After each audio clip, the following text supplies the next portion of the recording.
Hello friends, तर स्वागत आहे तुमचं आपल्या या यूट्यूब चॅनलवरती. तर मित्रांनो, आज आपण खूप छान स्टोरी पाहणार आहोत. तर चला तर मग आपण आपल्या स्टोरीला सुरुवात करूयात. मानसी तिच्यासोबत नाश्ता करण्यासाठी आली आणि नकळतच त्याला आठवू लागली. मी जायला हवं होतं का समोर? पण तो किती हँडसम आणि फॅशनेबल होता. मी कशी वाटले असते त्याच्यासमोर. आणि त्याने पटकन आवर्त घेत सटकला असता तर पुन्हा मनाला यातना झाल्या असत्या की आताही असाच अनुभव नकोच. नाही गेले तेच बरं झालं. आता या रंगामुळं सतत मला वाईटच अनुभव आलेत. काही आठवणी तर आयुष्यातही नकोच वाटतात. मुलगी असावी तर सुंदर, गोरी, तशी नसेल तर तिचं असणंही नको होतं काही लोकांना. ज्याला त्याला मुलगी, सून आणि बायको गोरी हवी. मग मनाने आपण कसे आहोत हे महत्त्वाचं नाही आहे. ए मानसी, कसला विचार करते आहेस? चल आवर ना. उद्याचं तेवढं माझंही कंटेंट लिहून दे ना प्लीज. तुझ्या त्या आशुतोषला भेटायच्या नादात राहिले आणि आता मला नाही वाटत मी लिहू शकेन, कारण त्याचा चेहराच समोरून जात नाही आहे. समिधा तिच्या खोडकर स्वभावात म्हणाली. काय म्हणालीस? अगं बाई, मी बरंच काही म्हणाले. तू ऐकलंच नाहीस का? कुठे हरवली आहेस? का अजूनही भूतकाळात डोकावते आहेस? सोड ना. कोण कुठला तो मुलगा? अगं, तो मुलगाच नाही. माझ्या आजीलाही मीही अशी म्हणून आवडत नसायचे. त्यासाठी माझ्या आईलाही त्रास दिला तिने. मला खूप वाईट वाटतं आठवलं तरीही. किती ठरवलं तरी ना विसरता येत नाही या गोष्टी. आणि आता लग्न ठरत नाही आहे म्हणून बाबांची ती रोजची चिडचिड. कंटाळा आला या सर्वांचा. म्हणून तर जॉबसाठी बाहेर पड म्हणाले. तरी नशीब हा जॉब माझ्या सांगण्यावरून मिळवलास, नाहीतर कठीणच होतं. हां हो, त्यानिमित्ताने इकडे पुण्यात यायला मिळालं. खूप भारी आहे हे लाईफ. असंच कायम आयुष्य राहील ना गं. नको ते लग्न आणि ती रंगावरून मिरवणारी वागणूक. हो, असंच राहील तू ठरवलंस तर. आता उद्या माझ्यासोबत यायचं आहेस तू पार्लरमध्ये. बघ, मी घडवते बदल तुझ्यात. बघ, कोणीतरी नक्कीच मिळेल आणि तेही लवकरच. काही गरज नाही. मी आहे ही अशी ठीक आहे. अशीच कोणाला आवडली तर ठीक आहे, नाहीतर मला गरज नाही. मी म्हणत नाही फार भडक मेकअप करून ये त्या मितालीसारखा, पण थोडंसंच ग. मी शिकवते ग तुला. बरं बाई, नंतर शिकव. चल, आता डबल काम लावलं आहेस मला, ते तर करून घेऊ दे. हो हो, चल म्हणत दोघीही पॅन्ट्रीमधून त्यांच्या केबिनमध्ये आल्या. दुसरीकडे आशुतोष इकडे समिधालाच मानसी समजून तिच्याशीच विषय विचार करू लागलेला. सगळ्या मीटिंग्स आटपून निवांत वेळ मिळाल्यावर तिच्याशी झालेल्या गप्पा आठवू लागला आणि उगाचच एक स्माईल त्याच्या चेहऱ्यावर आली. पण तिचा फोन नंबर मिळाला नाही हे पाहून त्याला वाईट वाटत होतं. काय माहिती नेक्स्ट टाईम कधी भेटू आम्ही. पण ती फारच वेगळी आहे यार. लवकरच भेटावी ती पुन्हा ब्रो. काय कसला विचार करत आहेस? अरे हो, आज भेटायला गेला होतास ना आरजे मथुराला.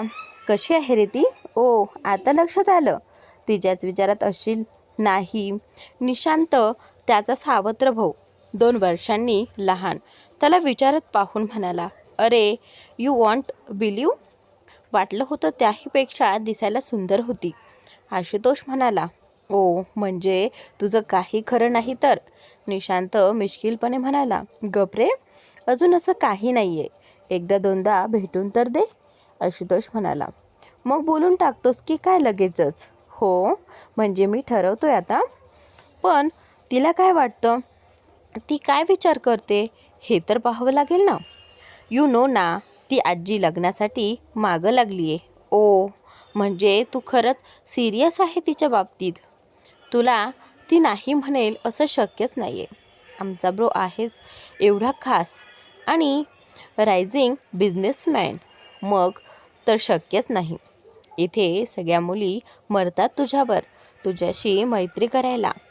अशी मुलगी अजून जन्मायची आहे जी तुला नाही म्हणेल. निशांत खोडकरपणे बोलला. पाहू रे, तिच्याकडून काही कळू दे तर. नंतर नंबर मागितला तर दिलाही नाही तिने. आशुतोष म्हणाला. ओ, म्हणजे तुला नाही दिला नंबर तिने? How is it even possible? अरे ठीक आहे रे, चांगल्या घरच्या मुलीचं लक्षण आहे हे. मला उलटं पटलं, आशुतोष म्हणाला.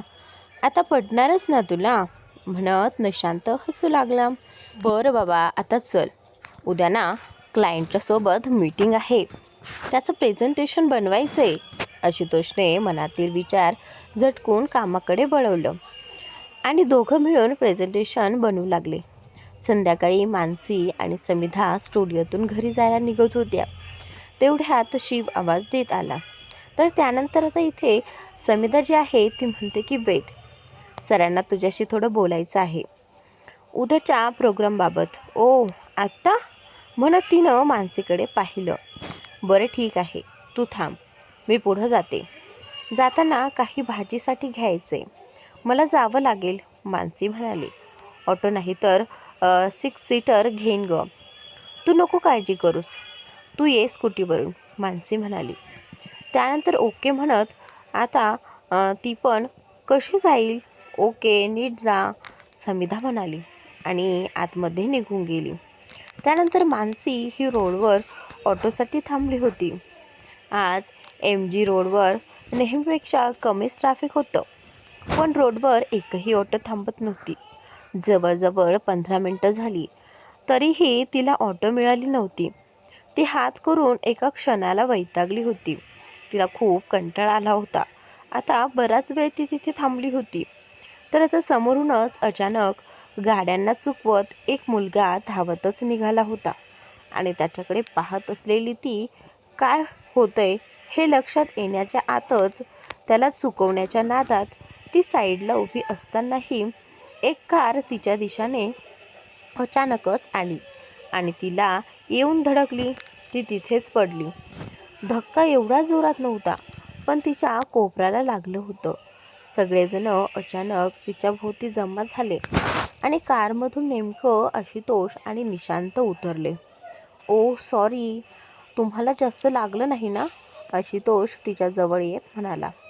तिने नजरेतूनच त्याच्याकडे पाहिलं आणि त्या क्षणी तिला आठवलं की हा तोच मुलगा आहे ना, जो इकडे स्टुडिओच्या बाहेर मला भेटण्यासाठी आला होता, जो तिला सकाळी भेटायला आलेला.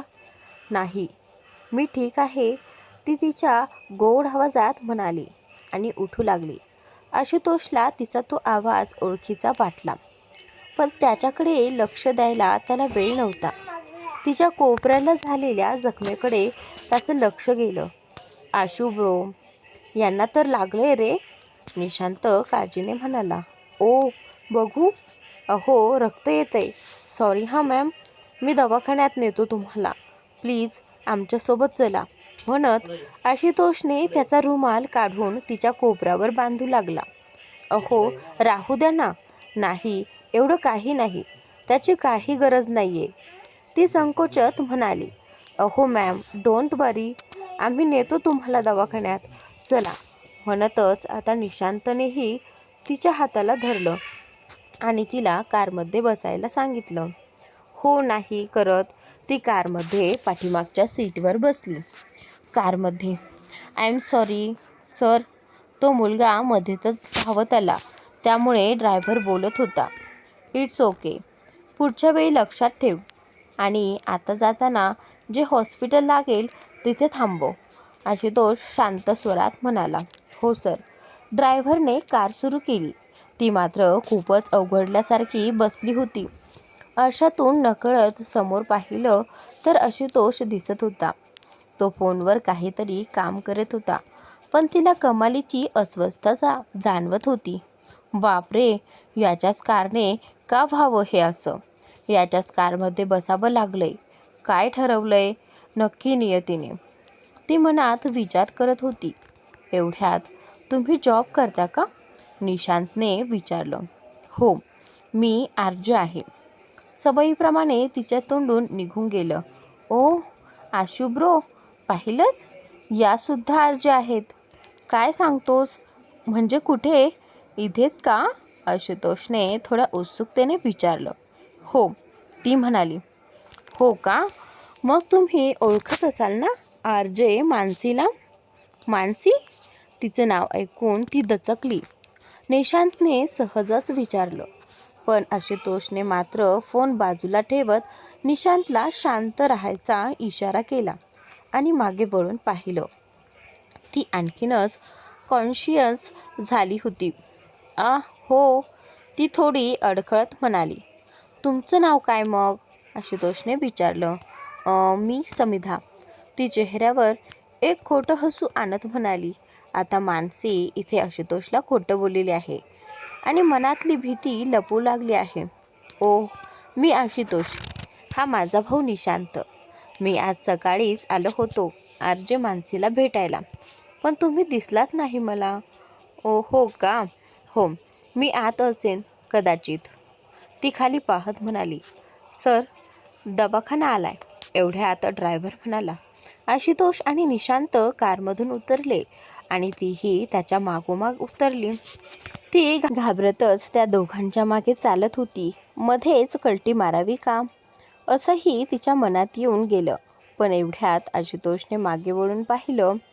ती काहीशी घाबरलेली वाटत होती. तर त्यावेळी अरे चल ना, असं काय करताय म्हणत तो तिच्यापर्यंत आला आणि तिला हलकंसं धरून दवाखान्यात घेऊन गेला. थोड्या वेळाने डॉक्टरने तिची मलमपट्टी केली. निशांत आणि आशुतोष फी पे करत होते आणि ती जवळ येऊन म्हणाली, थँक्यू, मी येते हां.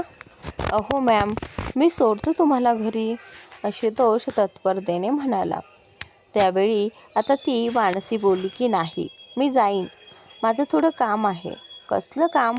आशुतोष भुवया उंचावत विचारलं. आशुतोषने, ते भाजी घ्यावी लागेल मला मार्केटमधून जाताना.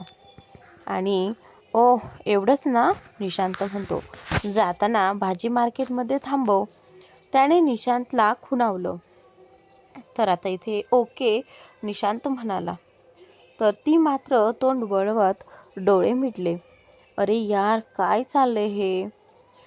कारमध्ये म्हणजे तुम्ही मानसीला ओळखत असाल ना? निशांतने पुन्हा विषय काढला. हो हो हो, तर ती माझी मैत्रीण आहे, समिधाने उत्तर दिलं. खरं तर आता इथे हा जो निशांत आहे तो बोलतो की मग त्यांचा नंबर द्याल का? समिधाच्या छातीत धडधड सुरू झाली. नाही. अरे काय बोलतोस? निशांत म्हणतो. आशुतोष त्याला गप्प बसायला सांगत म्हणाला. गप रे तू, काय आहे? याला ती आवडलीये, निशांत बोलून गेला. निशांत, जरा गप्प बसतोस का? आशुतोष दटावत म्हणाला. तिला मात्र फारच टेन्शन आलं. जे आहे ते आहे ना ब्रो, तुम्ही तिला नका सांगू हे, आणि तुमच्याकडून तिचा नंबर मिळाला हे आम्ही तिला नाही सांगत प्लीज, निशांत गयावया करत म्हणाला. हे भगवान, आता काय करावं? समिधाने काही क्षण विचार केला. खरं तर हिने तिचं नाव समिधा सांगितलेलं असतं, पण ही मानसीच आहे. तर आता इथे मानसीच्या जागी समिधाचंच नाव घेण्यात येणार आहे. आणि मग मनावर दगडफेक ठेवून ती म्हणाली ओके, तिचा नंबर आहे. ती फोन नंबर हलकासा वाकून स्वतःचाच नंबर दिला. निशांतने तो सेव्ह करून घेतला. तोपर्यंत राघव अंकल इथे थांबवा जरा, आता निशांत म्हणाला. कार थांबताच तो भाजी आणायला उतरला. ती मात्र प्रचंड टेन्शनमध्ये आली होती. हे मी काय केलं? आता काय करायचं? काही वेळात निशांत 5-6 भाज्या घेऊन आला आणि त्या समिधाच्या हातात दिला. त्यानंतर त्यांनी तिच्या राहत्या ठिकाणाचा रस्ता विचारला आणि कार तिला घरी सोडवायला निघाली. काही वेळाने तिचं घरही आलं आणि ती उतरली. आता मानसी त्या दोघांनाही थँक्यू बोलते. तर त्यावेळी ते बोलतात की इट्स ओके. दोघंही एक सुरात म्हणाले आणि काही क्षणातच कार निघून गेली. समिधा पटकन वर गेली. पाहते तर काय, मानसी आधीच पोहोचली होती. अगं कुठे होतीस? फोन करते तर उचलत नाहीस, मानसी काळजीने म्हणाली. हे काय, तू माझ्या आधी कशी काय आलीस? समिधा अचंबित झाली. आता ती जाऊ दे, पण हे काय झालंय तुझ्या हाताला? आता मधूने विचारलं. आधी बस इथे, मानसी तिला बसवत म्हणाली. अगं सगळा गोंधळ झालाय, समिधा हताशपणे म्हणाली. आता काय झालं? आता या मानसीने भुवया उंचावल्या. अगं आय एम सॉरी. आता समिधा अपराधी चेहऱ्याने म्हणाली. अगं आधी सांग तरी काय झालं? मानसीचा संयम सुटत होता. छोटा अपघात झाला आणि त्यातच काय झालं, कसं झालं मला कळालंच नाही. जास्त लागलं नाही ना? मानसी काळजीने विचारत तिला हात लावून पाहू लागली. नाही ग, ते जाऊ दे, पण ज्यांच्या कारला मी धडकले होते तो सकाळचा होता. तो जो मला भेटायला आला होता, आठवतंय ना तुला? काय? विसरायला मी काही झालंय का मला? मी विसरलेच नाहीये त्याला, पण तोच कसं काय? हो ना. आणि त्याने विचारलं, तुम्ही जॉब करता का? मी चुकून नेहमीप्रमाणे सांगितलं, मी आर्ज आहे. ओ मग? मानसी जास्तच सॉरी, आता ही जी समोरची आहे ती समिधा असते. समिधा जास्तच उत्सुक झाली आहे. मग काय? पुढे त्याने विचारलं, तुम्ही मानसीला ओळखता का? मग तू काय बोललीस? आता काय बोलणार होते? हो म्हणाले आणि सांगितलं की तू माझी फ्रेंड आहेस. मी? मानसी अवाक झाली. खरं तर आता ही समिधा अवाक झालेली आहे. अगं त्यांच्या दृष्टीने मानसी तू आहेस ना? अरे हो. आता इथे समिधाने कपाळावर हात मारला. आणि इतकंच नाही तर तू माझी फ्रेंड आहेस म्हणून त्यांनी मला तुझा नंबर मागितला आणि मी तो दिला. काय? तू माझा नंबर दिलास? हो ग सॉरी, पण मी कसं सांगणार होते समोर तोंडावर. ओ गॉड, म्हणजे आता माझा नंबर त्याच्याकडे आहे? एवढ्यात आता इथे ह्या समिधाचा फोन वाजू लागला. ट्रू कॉलरवर आशुतोष नाव झळकत होतो. हे बघ, तोच कॉल करतोय. आता ही जी समिधा आहे ती घाबरून म्हणाली, उचल ना. मानसी पुढे सरसावली. मी? नो. आता तूच बोल. मी? नको ग. समिधा अधिकच घाबरली. आणि नाही मधुरा, आता तू त्याला खरं काय ते सांग. पुन्हा प्रॉब्लेम नको. मी नाही, आत्ता नाही, मला अजून जेवण बनवायचे ग. वेडपट, तुला लागलंय. आणि आता जेवण काय बनवणार? त्यापेक्षा हा फोन घे आणि त्याच्याशी बोल. पण आणि तसाही फोनवर तो माझा आवाज लगेच ओळखेल. मी आपल्याला आज बाहेरून जेवण मागवते. ओके, उचल पटकन. म्हणेपर्यंत फोन डिस्कनेक्ट झाला. अगं बघ, कट झाला. आता पुन्हा आला तर तूच उचल. तुझा फोन दे, मी जेवण ऑर्डर करते. मानसी गॅलरीत निघून गेली. इतक्यात पुन्हा समिधाच्या फोनवर आशुतोषचा कॉल आला. उचलू का नको? श्वास घेत आता समिधाने तो कॉल उचलला. हॅलो. हाय मानसी, मी आशुतोष बोलतोय. सॉरी, मी डायरेक्ट फोन केला. बोलू शकतोय ना? हां मिस्टर आशुतोष, मला तुमच्याशी महत्त्वाचं बोलायचं आहे. हां, मग उद्या भेटाल का? नाही, पण उद्या महत्त्वाची मीटिंग आहे आणि परवा नाही. पुढचा आठवडा तर शक्यच नाही आहे. पुढच्या आठवड्यात भेटूया का? म्हणजे कॉफीसाठी बोललो होतो ना मी तुम्हाला, आहे ना लक्षात? असं आता इथे ती म्हणते. अहो, मला असं सांगायचं होतं की मानसी, सकाळी मी समोरासमोर भेटलो, पण तो तुझा आवाज आहे असं वाटलंच नाही. पण हो, आता वाटतंय. तर आता खरोखर इथे त्याला मानसी बोलत असते. त्यामुळे आता त्याला कळतं की हीच मानसी आहे. किती गोड आवाज आहे हा तुझा. मिस्टर आशुतोष, तुमचा काहीतरी गैरसमज झालाय. प्लीज माझा आधी ऐकून तर घ्या. आता मानसी म्हणते, प्लीज म्हणजे वेळ घे, हवं तर, काही जबरदस्ती नाही. एवढा आठवडा वेळ घे, पण आय प्रॉमिस मी उगाच कॉल करून त्रास देणार नाही. पुढच्या आठवड्यात भेटल्यावर तुझा जो काही निर्णय असेल तो सांग. आता इथे मानसीच्या तोंडून शब्दही बाहेर पडत नव्हते. एक मिनिट हा मानसी, मला एक महत्त्वाचा कॉल येतोय. आणि त्याने फोन कट केला. ती मात्र शॉक होऊन खाली बसली. काहीच ऐकून घेतलं नाही त्याने. ओ गॉड, आता काय होणार? असा प्रश्न आता तिला इथे पडलेला. तर आता या स्टोरीचा पुढील भाग खूपच इंटरेस्टिंग असणार आहे, त्यामुळे अशाच नवनवीन या स्टोरीच्या अपडेट पाहण्यासाठी चॅनलला सबस्क्राईब नक्की करा.